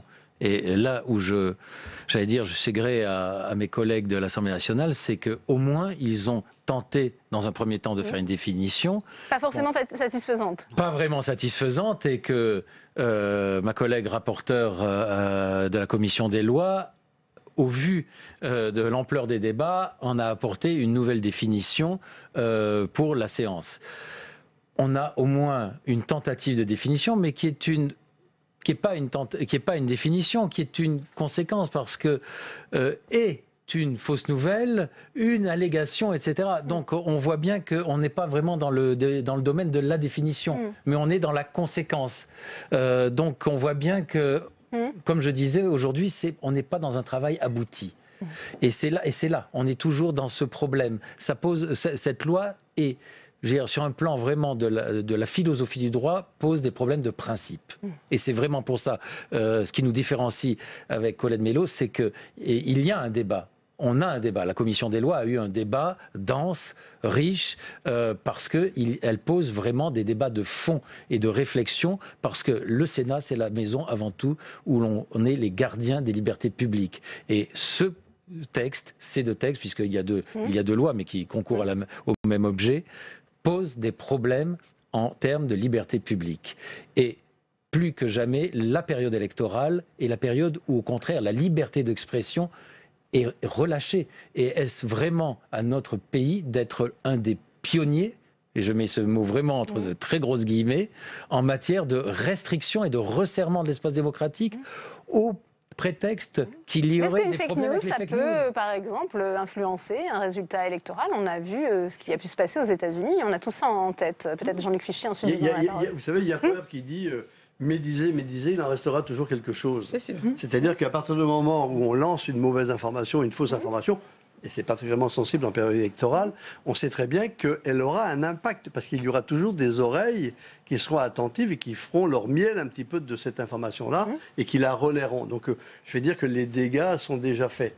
Donc on voit bien que le travail qui est à faire, je pense que sans doute qu'à un moment donné ou un autre, il faudra trouver un mode pour légiférer sur ces sujets-là. Mais je crois que le travail qu'il y a à faire aussi, c'est un travail en amont sur l'utilisation des nouveaux médias, sur la manière dont on peut amener de la rigueur, de l'honnêteté, de la conscience, de l'éducation.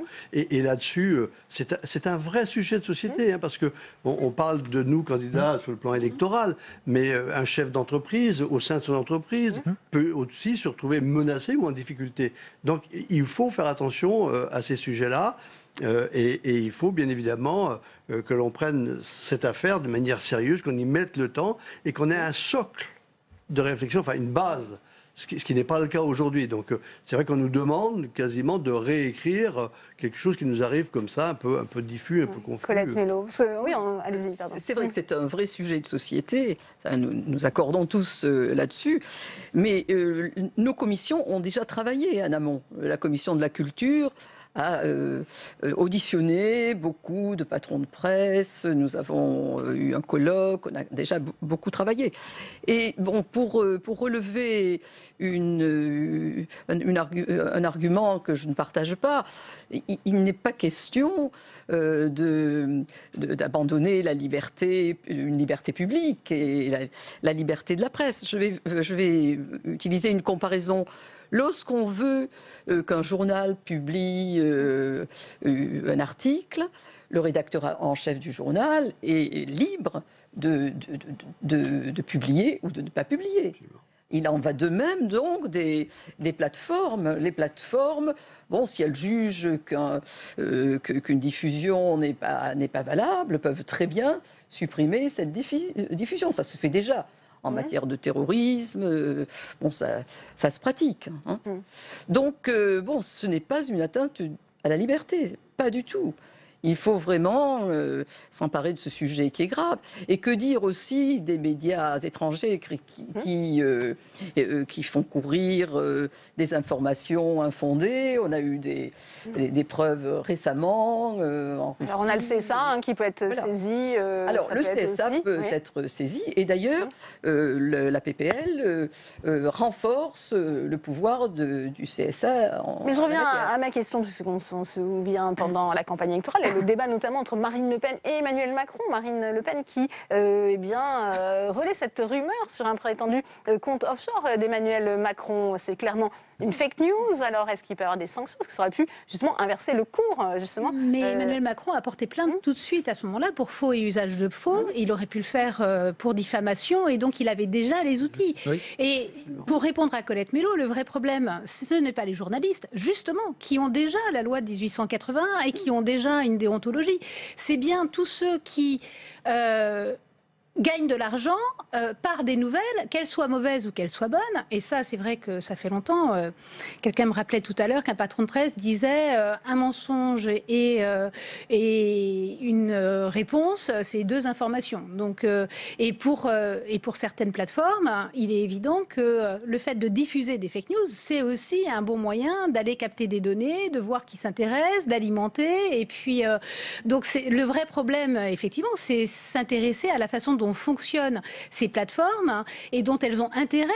Et pas du tout, justement, intérêt à voir si c'est vrai ou si c'est pas vrai. Ça n'est pas le sujet. À savoir si ça va pouvoir se diffuser et si ça va pouvoir ramener des clients. C'est vraiment ça le sujet. Et donc, justement, ça n'est pas les journalistes qui sont visés.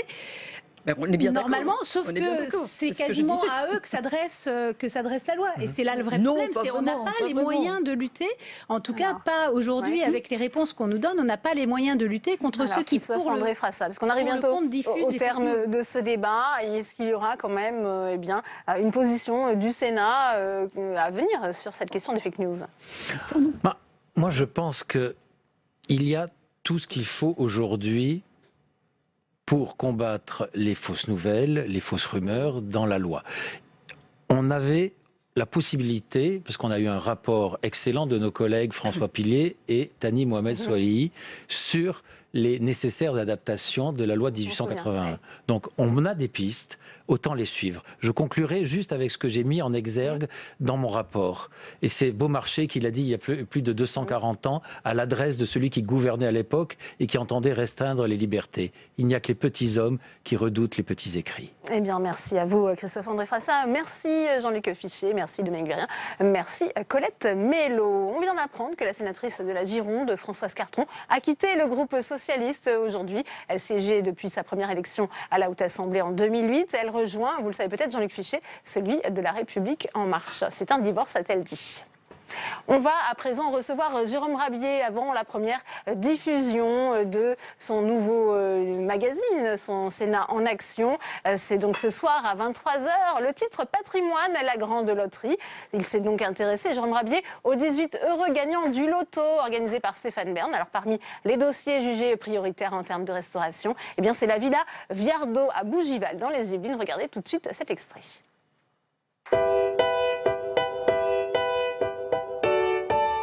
Menacée de péril, la Villa Viardot, située sur la commune de Bougival, est l'un de ces 18 projets phares sélectionnés par la mission de Stéphane Bern. En piteux état, on n'y accède plus que par une porte dérobée, mais pour Georges Chaminet, baryton mondialement reconnu, l'esprit du lieu ne demande qu'à ressusciter. Et nous voilà dans ces salons de Pauline Viardot où elle recevait tout ce que l'Europe comptait. Des musiciens, des peintres, des scientifiques, des philosophes, des historiens. Ils étaient tous là. Et on construisait l'Europe. Et donc, c'est cet esprit-là qu'on veut faire revivre.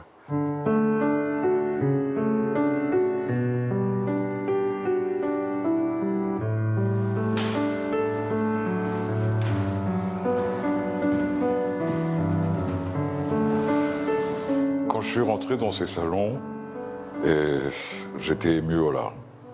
Je me suis dit comment ça se fait que la France, qui possède ici un des hauts lieux du patrimoine musical du 19e siècle, elle ait laissé cette maison à l'abandon. Une autre personnalité suit de près le destin de la Villa Viardot. Monsieur le sénateur, très heureux. Ravi de vous voir et plus encore d'être à vos côtés. Alain Schmitz est sénateur des Yvelines, mais aussi délégué Île-de-France de la Fondation du patrimoine, qui a piloté la sélection des sites à sauver. Alors, qu'est-ce que vous espérez en termes d'enveloppe et surtout, quel est le montant des travaux, j'allais dire, uniquement pour sauver déjà le bâtiment? On a estimé avec l'architecte du patrimoine à 2 500 000, 3 millions d'euros. Grâce au loto, on estime qu'on aura déjà 600 000 euros. J'espère que ça va monter aussi avec la participation des Français à cette opération. Bonjour Jérôme, merci de nous retrouver sur ce plateau. Ce loto, c'est vraiment une manne financière inespérée pour ces projets qui ont été retenus? Effectivement Delphine, ça sera entre 15 et 20 millions d'euros qui sera récolté par ce tirage spécial du loto, accompagné d'un jeu de grattage. Concrètement, début septembre, un jeu de grattage sera lancé et le 14 septembre, tirage spécial du loto à la veille des journées du patrimoine. Et toute la part qui revient normalement à l'État sur ces jeux d'argent sera reversée à un fonds de sauvegarde du patrimoine. Évidemment, ça a fait des envieux. Quand le loto il a été lancé, il y a 2000 sites en France compte candidatés. Le tri il a été fait par Stéphane Bern et les équipes de la Fondation du patrimoine qui ont finalement sélectionné 270 projets, dont 18 lieux phares, un par région. Dans notre reportage, on s'est rendu, comme vous avez pu le voir, à la Villa Viardot, à Bougival, dans les Yvelines. Une villa qui, au XIXe siècle, a vu se réunir certains des plus grands esprits européens autour de la cantatrice Pauline Viardot. Ce lieu, il est aujourd'hui en piteux état. Il n'est pas ouvert au public. Grâce au loto, il devrait toucher 600 000 euros. Ah, mais tout le monde n'est pas gagnant. Il y a aussi des perdants dans cette loterie. Tout le monde ne peut pas gagner au loto, Delphine. Donc, un peu partout sur le territoire, il y a des milliers de passionnés qui s'emparent d'un lieu pour tenter de le sauver et qui se débrouillent un peu comme ils peuvent. Dans le reportage, on s'est rendu par exemple dans l'Aveyron, à Espalion, où il y a un château qui domine la ville. Et ce château, le château de Calmondolt, il a été acheté par un passionné il y a 30 ans qui tente de restaurer ce château. Comment il fait? Il fait notamment appel à des bénévoles qui s'inscrivent sur des chantiers et qui, sur leurs vacances, à Pâques, l'été, à la rentrée, se rendent sur le château pour effectuer les restaurations nécessaires. Il y a en France un patrimoine un peu partout. Est-ce qu'il y a des décisions qui ont pu être perçues comme un peu arbitraires? Alors, effectivement, la France, elle est riche de son patrimoine, mais malheureusement, les fonds dédiés à la restauration, eux, ils ne sont pas extensibles. Le loto, il met en lumière à un instant T certains monuments oubliés, mais le reste de l'année, il y a des procédures en France. On a notamment pu assister à une session de la Commission nationale du patrimoine et de l'architecture. C'est une instance qui est présidée par Jean-Pierre Leleux, un sénateur, et chaque semaine, elle se réunit pour rendre des avis à la ministre de la Culture, et ils débattent notamment pour décider de classer ou non monument historique tel ou tel lieu. On ne peut pas faire n'importe quoi en France, notamment sur les sites classés. Merci Jérôme. Patrimoine, la grande loterie, c'est donc à voir sur notre antenne ce soir à 23h. Merci à vous Jérôme. C'est la fin de cette édition. Merci à vous de l'avoir suivi. Très bonne suite des programmes sur Public Sénat et à demain 14h30.